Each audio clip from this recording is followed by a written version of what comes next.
All right. So we're recording. So if you're, don't put your faces up there for me. What we're going to do today is we're going to do what's called a mono print. And a mono print means we're only going to get one print from this print.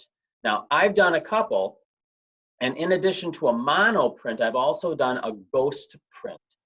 So what you need is a piece of glass from an old picture frame. I'm using a piece of plastic, a large wooden spoon, or a rolling pin, or like I said earlier, I'm using a Baron. You're going to need paper cut slightly larger than the plate, and I recommend typing paper, I'm sorry, printer paper, that works good. You're going to need printing inks, acrylic paints, or watercolors, and I'll be using watercolors today, and you're going to be needing paint brushes. So on the website, How to Mono Print at Home, it's myblueprint.com/article/how-to-monoprint. And if you're with me live, you can go to our assignment sheet, but it's here on the screen, so you can check this out. We're going to be mono printing with basic materials. Again, here are the supplies: a sheet of glass, paintbrush, inks, paint, paper, and a wooden spoon. The first thing we're going to do is we're going to, on our plastic plate, we are going to do our first painting. So welcome page. So I'm using watercolors, and bump this up a little bit. On my plastic plate, I'm going to paint on my piece of glass. Now, one of the things we have to do here is add enough paint to make sure that the color, it's not dye, the color of the wet paint, the pigment, thank you. Wow, my brain shut off for a minute, will transfer. So I'm going to paint on my plate. Now I'm doing abstract because abstract is what Mr. Korb does. My niece left me lots of purple. Just going to do some purple in here. This is all shooting from the hip, folks. I have no idea what I'm doing. One of the things I'm also doing is I'm trying to paint a little thinner than I might otherwise do.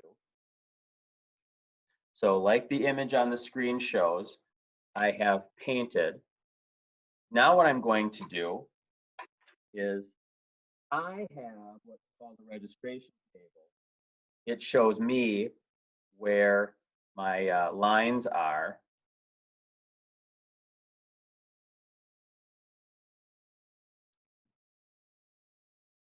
So you can see I've got a center line down here. I have a center line up here. And on the piece of paper that I have on the back,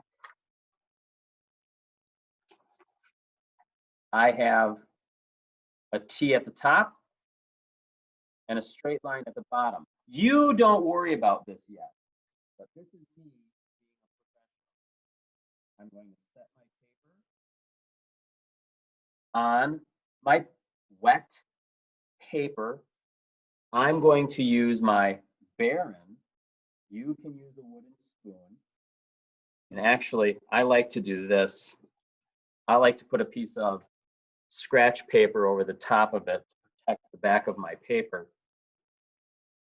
Now notice I switched over to my wooden spoon. This is a plastic spoon, but a wooden spoon works. And I'm giving it a good rub. And what I'm doing is I'm transferring the, oh, look at that, you get double. I'm transferring the ink to the paper. There we go. That's even better. You get my hands and my face. So I'm transferring this over. I'm going to take away my scratch paper. You can see how it's a little wet here. Now I'm going to pull that paper off gently. And so what I've done is I've created a mono print from my original piece of plastic. There's very little ink or paint or whatever left on there. I've also done this, and I'm going to come back to this in a second. I'm going to let that dry.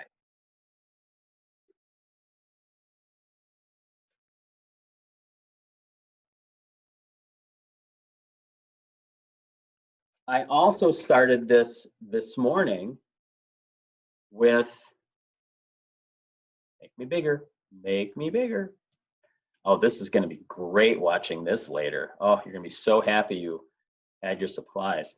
I also made a print with acrylic paint. And then what I did was, while my plate was still wet, I made a ghost print. Then, while my plate was still wet, I re-inked it. I repainted it with slightly different ideas, printed it again, and then I did another ghost print.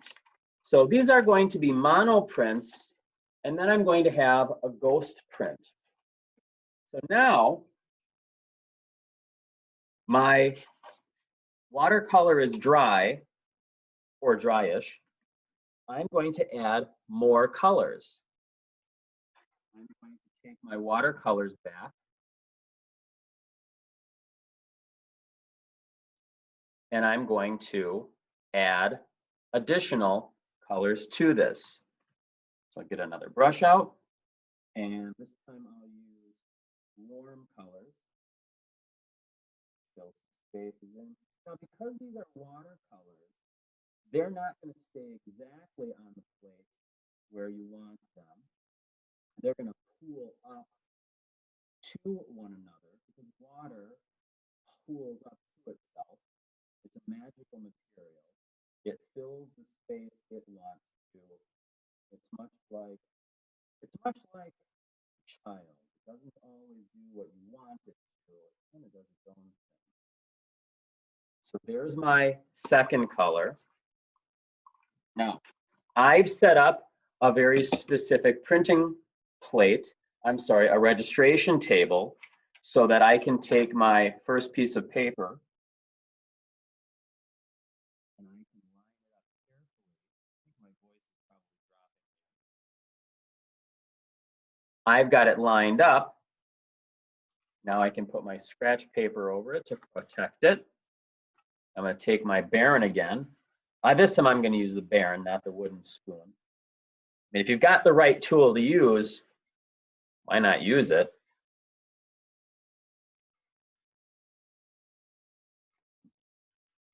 I'll do this. Now I'm going to lift my piece of paper off of my plate. And now I've got a second color. I guess you can probably see it just as good down here. And so now I've got a second color. I'm going to let that dry for a minute, and then I can repeat it again and again and again until I'm happy with whatever I've got. So that's how we do mono prints.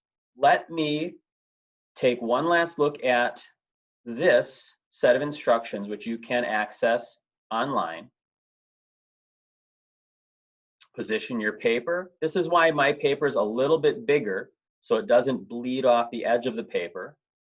Once you're satisfied with your image, it's time to print it. The author carefully lined up their paper with the glass. I use a registration table. Now they're burnishing it with their wooden spoon. One of the things that they suggest is make sure that you burnish it long enough. If you think that the ink has transferred, it probably hasn't. And then once you're satisfied, you can pull that off.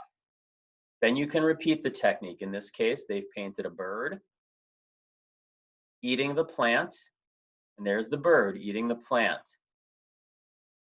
Here's another one, a flower, and there's their flower. Remember, everything with a print is going to be backward. So if you write a word in it, the word is going to be backward.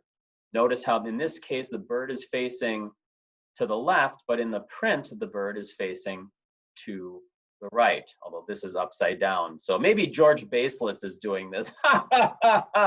Oh, you art history are laughing out loud. So that's how we do that. Thanks for following this. I'm going to end the screen share, stop share, and I'm going to stop recording. So thanks for joining me, but don't leave, class.